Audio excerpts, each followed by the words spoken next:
Hello everyone, and welcome to the recording of the Women in Planning Network Lunch and Learn session about preparing an award nomination. We're really excited for you to be joining us today to hear about the 2024 awards program the Women in Planning is running, and we're excited to be joining you today to share some information and give you some tips and tricks to help you prepare a fantastic nomination for yourself or for your colleague. Today's session, we're going to run through the overview of the awards. We're also going to take you through some key information about the criteria and the key dates associated with the nominations process. We're then joined by Emma de Jager, WPN WA Awards Convenor, who is going to give you her advice and her tips and tricks to help you write your nomination. And if we were doing this live, we'd have an opportunity for questions. But instead, we just have some information for you to help you know where to go to with your questions and for further information. Before we get started today, I'd like to acknowledge the traditional owners of the land in which we are meeting today. For me and Emma, it's the Whadjuk people of the Noongar Nation. I'd like to pay respects to elders past, present and emerging. And I'd like to acknowledge any Indigenous groups on the land in which you're joining us from as well. So the Women in Planning Network are really proud to have this fantastic award package. This is the third year that we've been running the awards. The Leadership Awards is the one that most people are familiar with. But this year we are also introducing a second category called the Achiever Award. And on the screen there, we've just included some key takeaways of the points of difference between the two. The Leadership Award, as I mentioned, this is our original award. We're really proud to have Shape Urban returning for a third year sponsoring this award. This award recognises the outstanding achievements and leadership by female professionals from across the industry and allied sectors. The criteria hasn't changed. It's the same as it has been for the last 3 years.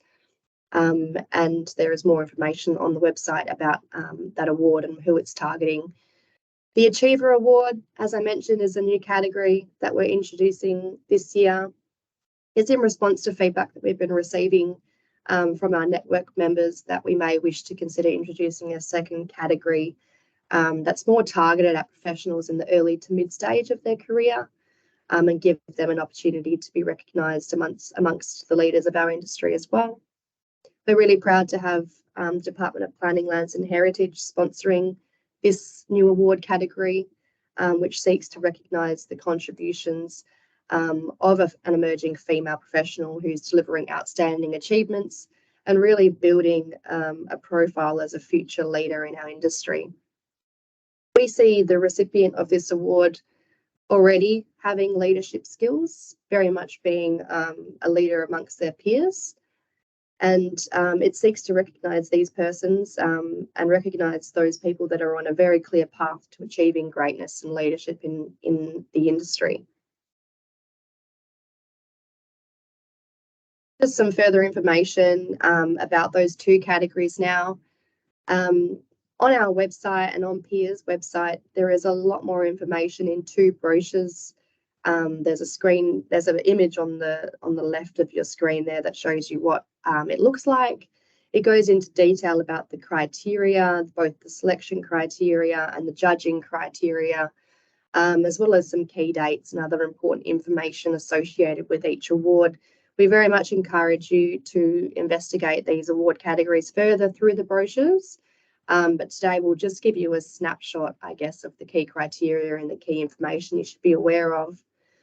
So that Leadership Award, that first award category I mentioned, the OG, as they say, the key criteria there is we're seeking to recognise outstanding commitments made to both professional and volunteer work, someone who has clearly demonstrated an outstanding contribution to the built environment at large, someone with leadership and achievements in advancing the planning profession.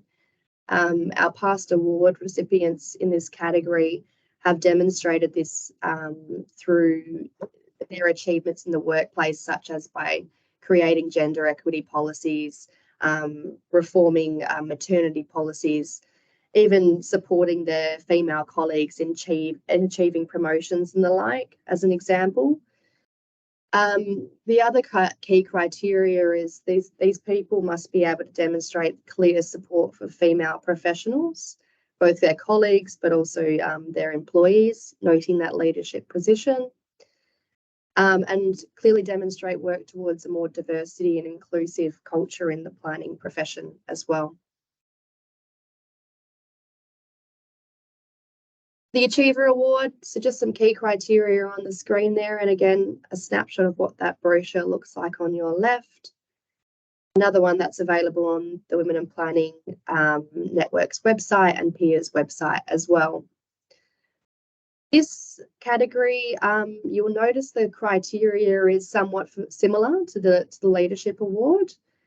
So again, we're looking for someone who demonstrates a commitment to the profession, to the work that they do in their role, but also the work that they do outside of the workplace, in the community, or in a volunteering capacity. We're looking for someone who has made an outstanding contribution to the built environment at large. As I mentioned before, someone who possesses emerging leadership qualities, and we envision these people to very much already be a leader amongst their peers. And someone who clearly demonstrates support for female professionals, including graduates and students. Now, whilst the Leadership Award recipient might also demonstrate support for female professionals, including graduates and students, we see the Achiever Award as having a really key role in that graduate and student space as well.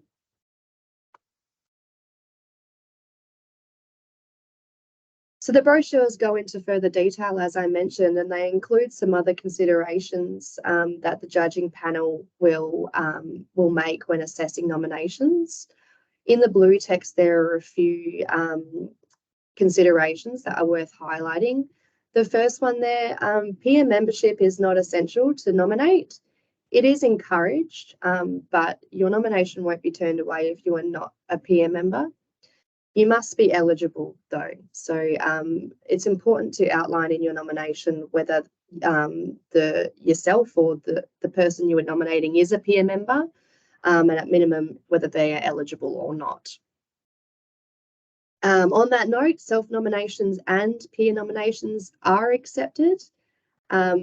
We do have some tips to give you in terms of whether you are nominating a colleague of yours or a mentee or a mentor, and Emma will speak to that later on in the session.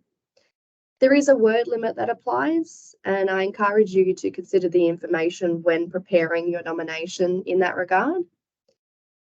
There are no age limits for either of the categories, although what I will note is that you cannot submit a nomination for both the Leadership Award and the Achiever Award. It's one or the other. To guide you in determining whether you submit for the Leadership Award or the Achiever Award, we're envisioning professionals who are in that early to mid stage of their career, around the 8-year kind of maximum experience range to submit for the Achiever Award. Now, notwithstanding that, there's nothing stopping someone in the early to mid stage of their career nominating for the Achiever Award, but we would encourage you to look more, if you do feel that fit that boat, we do encourage you to consider the Achiever Award rather than the Leadership Award. There is a process that occurs after your nomination, and that includes an interview with the judging panel. So if you are shortlisted, you will be asked to interview in February 2024, and you will be contacted for that interview to be arranged. In terms of the benefits, the recipient of the Leadership Award and the Achiever Award not only win the title and the bragging rights, I guess, of being the award winner, but there's also a number of benefits that come with that award win. So the first one is free attendance for a 12-month period at all Women in Planning WA events. That being all the breakfasts that we run, the networking events that we run, the lunch and learn sessions, etc. They also receive a full registration, a free registration to the Peer WA state and regional planning conferences. So this year, the regional conference was in Albany and the state conference was at the Perth Convention Centre. In 2024, the winners can expect a free ticket to both of those regional conferences, the regional and state conferences, wherever they may be. Most importantly, if you ask me, the winners receive access to mentoring sessions, and those mentors can be arranged working with the recipients. That one's a really beneficial one, if you ask me, especially for the Achiever category. And we envision there to be a lot of value in the award winners tapping into that opportunity to be mentored by some of the best professionals and leaders across the state, even abroad, potentially, in the planning industry and allied industries.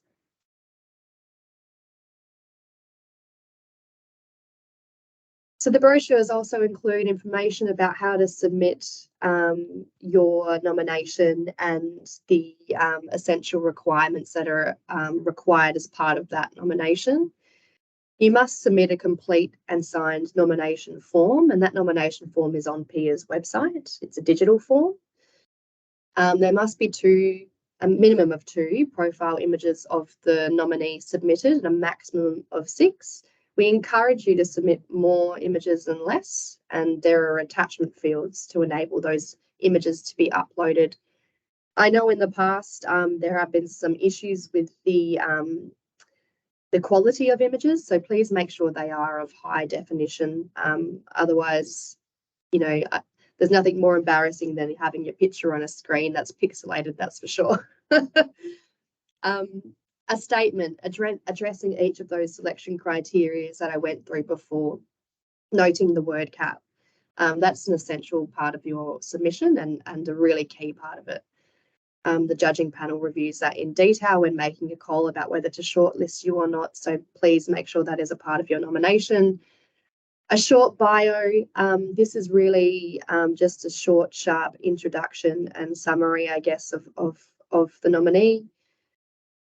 We've asked for this because we will read this out if your nominee is successful. So at the International Women's Day International Women's Day event, when we announce the award winner, this is the bio that we will use. 3 testimonies or references, at least one of them to be provided from an emerging professional.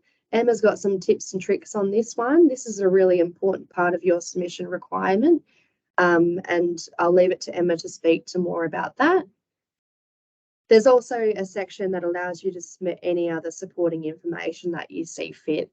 Perhaps it's an example of some of the work that they've done, or a copy of a maternity leave policy or something like that you'd like to submit as part of the nomination. Other supporting information is not essential, but encourage where it supports the nomination that you're putting forward. How do I submit my nominations? So nominations need to be made through Peer WA's website. You can see on the screen there on the left-hand side, that's a snip of what the website looks like. And the web link is up the top there. WA, as always, is right at the bottom of the list. You can see there that the 2 brochures that I mentioned are up the top in blue, the Achiever Award information button there, and the Leadership Award button. That will take you to a copy of those brochures that I mentioned. There's also some information on PIA's website about previous award recipients. We'd encourage you to check that out. And then the last 2 buttons there are the nomination form buttons themselves. So when you're ready to submit your nomination and complete the form, click those. Alternatively, if you're a fan of the Women in WA's website, Women in Planning WA's website, we also have a page at the top titled Award. If you click that, a lot of this information that I've given you today is also on our website, including those key submission requirements that I walked you through, the key dates, and then very lastly at the bottom there, a button which will take you to PIA's website to complete your nomination. We'll also be sending out a variety of emails over the next few months that includes simple ways to complete your nomination as well. So stay tuned. But at the end of the day, the key takeaway here is that your nomination must be made through the WPN WA website.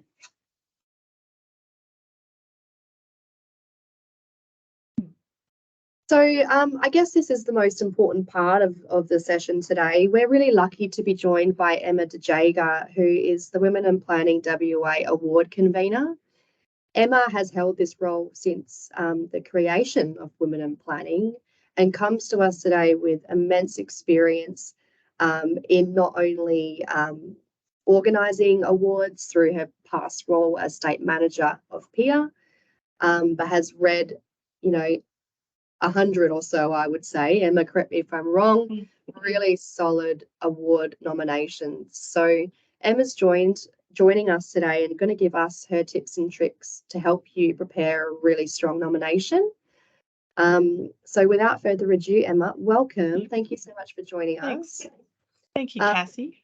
What would you say is your number one top tip to help everyone prepare themselves for a great award nomination? Well, I guess there's probably, I would say the top three would be about, the preparation and, starting the nomination process early, particularly if you are preparing a nomination on behalf of someone else. It's been quite evident, in working with the judges, nominations that have, I guess, sort of been pulled together sort of overnight or a couple of days versus nominations that clearly there's been a bit of time, effort spent on preparing the nomination. So there's plenty of time between now and when the submissions close to start thinking about pulling together the information. It can take some time as well. If you are preparing and nominating on behalf of someone else, I strongly encourage collaboration and engagement with perhaps some of the nominees' peers, managers, perhaps people that they are, their direct, reports as well, which will help prepare the information and the testimonials that we provided. So look, I think it sounds very simple and basic and go, yep, as I sort of say, poor preparation can lead to sort of a poor outcome. So I just say, look, get everyone to think about planning ahead, what you'll need, perhaps sort of map out, a bit of a framework for the nomination. The other thing as well, addressing the selection criteria. Look, we try and made the selection criteria very simple. There's probably just 2 or 3 key selection criteria that's requested. I think where some of the nominations that we've had in the past has perhaps not been as strong as some of the other award winners or those that have been shortlisted, is really providing some of those case studies, particularly around where the particular nominee has been perhaps going above and beyond in their normal role, and how they are, I guess, mentoring and helping elevate some of the younger professionals that they work with. So yeah, really highlighting some of those achievements in that space that's purely beyond someone who's being, I guess, a practitioner with a number of years in experience, and really concentrating on perhaps some of the initiatives that they've introduced into their work environment, or even if it's outside of the normal work, they might be involved in other volunteer type planning related built environment organisations and things. So the ability to be able to kind of use some of that experience as well within the nomination process. Again, just on that, yeah. Is there any sort of tips and tricks you have in terms of, if I'm putting forward a colleague of mine, how do I determine who is best to write a testimonial? Is there any kind of advice you would give to people about making that kind of selection? Yeah, look, that's a very good question, Cassie. I think it's, probably having a chat, to their immediate, manager, thinking about, observing who they might sort of liaise with on a regular basis and where there is that good rapport and relationship established. And I guess approaching those people for testimonials as well is probably sort of where you can start. Yeah, probably reaching out to people that liaise with on a regular basis, or have that ongoing relationship. So that's probably start with immediate manager if you feel there's comfortable, and observing who they might liaise with on a regular basis. Yeah, and not forgetting their mentees as well, right?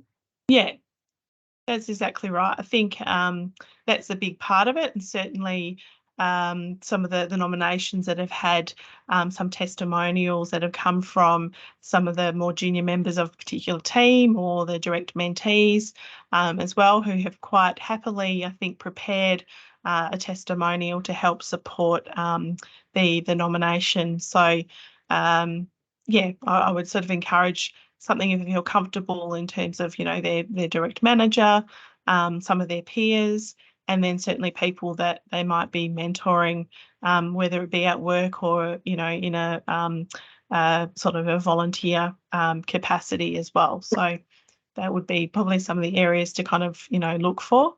And again, that sort of feeds into collaboration. So perhaps there's the ability for a couple of people to be involved in the preparing the submission as well. So feel free to kind of, collaborate, draw in others that can perhaps provide a different perspective, a different dimension, a different, point of engagement in someone's career. I think is very important. Because often you might only know, particularly if you are nominating on behalf of someone else, you might not have known that particular individual for a very long time. Excuse me.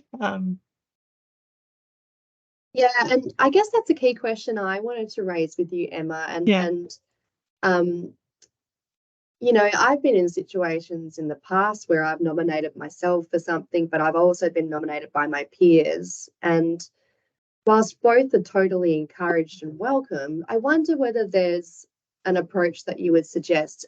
In your experience, do you think it's stronger when people self-nominate? Look, I don't necessarily think there is a one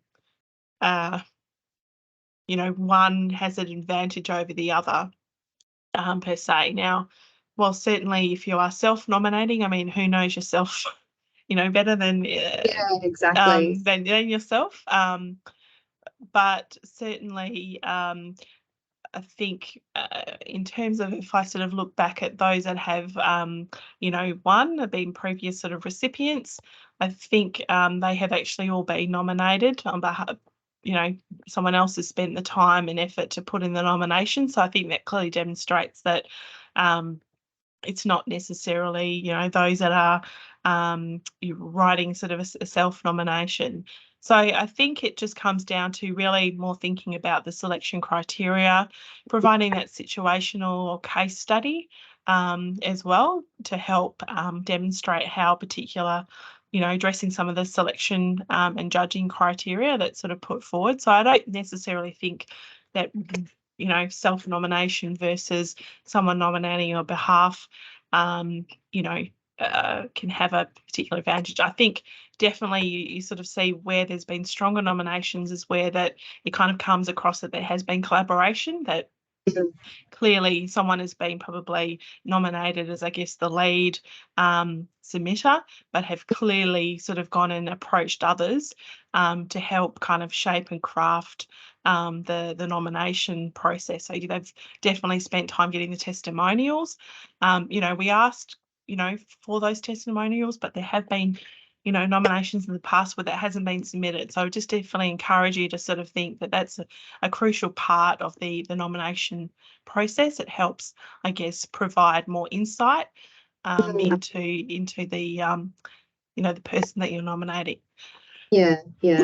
Sorry. I think something that's worked well for me in the past too is giving the person that I've requested to prepare a testimony the award criteria itself as well, and essentially requesting them to speak for the heart, sure, but also speak to the areas that are being sought through the nomination as well, which I suggest as well. Yeah, no, absolutely. So collaboration is key, is what I'm hearing. Yeah, I think almost treating it like a project, that's exactly having right. a lead, having a team, a multidisciplinary team, perhaps, to form the nomination and taking it through a thorough review process as well. Yeah, that's exactly right. And spend that time. I mean, the each criteria, I think it's about a 500 word limit. So it's not a lot. We definitely encourage, maximising the use of that word sort of limit. And making sure that you're using some of those case studies to back up statements that have been made. That really kind of helps, the judges in reviewing the submissions, and clearly seeing the ones that I guess sort of that come across, with I guess sort of more clarity and, clearly address that criteria. Yeah. And what about I know people have asked me this in the past, Emma. What about the appearance of my nomination? Should I spend time paying a graphic designer to make it, look beautiful? No, that's not needed. And I think we've tried to make the process as easy, being able to sort of simply upload a Word document. It really does come down to the written word. And the examples that are provided. That's what's judged, not whether something is beautifully graphically desktoped or designed. Yeah. It is really about addressing the selection criteria, using the case studies, providing those sort of testimonials, and clearly seeing that people have spent some time preparing the nomination, whether it be self-nominated or whether you're nominating on behalf of an individual. Yeah. So I think really to emphasise that it's, spend some time, really thinking about, a measured response, collaborate with, people that they, engage with on a regular basis, get those testimonials in, and really look at that selection criteria, really think about more than just, the individuals being a very experienced professional, and about how they are advancing, lifting up, the next generation of female planners within the planning and built environment space. How they're innovating in the workplace, how they're bringing about sort of diversity, how they're challenging and changing particular, workplace practices as well. So all of those particular things to kind of think about putting into the nomination is really important. Brilliant, Emma. Well, there you have it, top tips from Emma de Jager. Before we wrap up, Emma, I wonder whether I can be sneaky and ask you to think forward to the interview process. And dare I say it, I feel like a lot of these tips probably apply through that process. Do you have any tips about how to, to really interview successfully with the judges? Yeah, look, we've in the past provided probably a week before the sort of interview a couple of questions to help, with that preparation, and everyone gets, equally the same questions. So I think that will help with the process. I know the judges have particularly found the interviews to be quite interesting. It's a way to kind of further kind of explore and elaborate on some of the information that's been provided into the written submission. So I think it's probably, spending a bit of time, having got those questions, prepare a few sort of dot points, Yeah, and in the past we have, for flexibility, enabled those interviews to be via Teams and online as opposed to face to face. So, you know, we're thinking about, particularly, you know, I want to really love to see more regionally based planners nominated or self-nominate. I think that would be fantastic to see greater representation from our regional areas. So I encourage, you know, those nominations to come through this year. Yeah, brilliant. Thanks, Emma. And I definitely think our processes have been set up to enable that. So I would echo that. It'd be fantastic to see some more regional professionals putting their name in the ring. Well, thank you very much, Emma. We really appreciate your time. And I know for the audience that are listening to this today, Emma's very happy to take any questions or have further discussions with people in your own time. So I'll flick to the next slide, which includes some information just on next steps. So you may have heard or you may have read in your emails that we have opened our nomination process. We're now accepting award nominations all the way up until the 15th of January. But as Emma said, get your nominations in early. No one likes preparing a nomination over Christmas or New Year. So why not finish a year off by preparing an award nomination for yourself or a colleague and getting it in before you sign off for 2024. Emma mentioned as well that judging process includes an interview. They usually held in February, date TBC, but we're happy to work with those shortlisted to find the best time and the best arrangement, whether that be in person or Teams. 8th of March, put that in your calendars, everyone. That's when we announce the winner. That's our, for those that don't know that date, that's International Women's Day, the most important day of the year, right, Emma? And we are once again holding our sellout event, our sellout breakfast day event, should I say. And this year we're really, really excited to be holding it at the Ritz-Carlton. So get your tickets in now and save that date. More information, as I mentioned, is on our website, the Women in Planning website. There is a link on the screen. And as I mentioned, also on Peer WA's website as well. Feel free to contact Women in Planning WA through our website. Reach out to Emma through the Women in Planning email address or through Peer WA if you have any further questions or you would like to discuss. And I think it's safe to say, beyond Emma, anyone in the Women in Planning Network is more than happy to speak with you if you're thinking about nominating yourself or a colleague. But almost always, I think our answer will be yes, absolutely do it. Why not go for it? And we really look forward to receiving, hopefully, as many nominations as we ever have before in 2024. So that's it, everyone. Thank you again for joining in today, and we hope this session was informative. We really look forward to receiving your nominations, and we are here to help if we can and provide you any further information or clarity moving forward. So thank you, everyone, and have a wonderful day.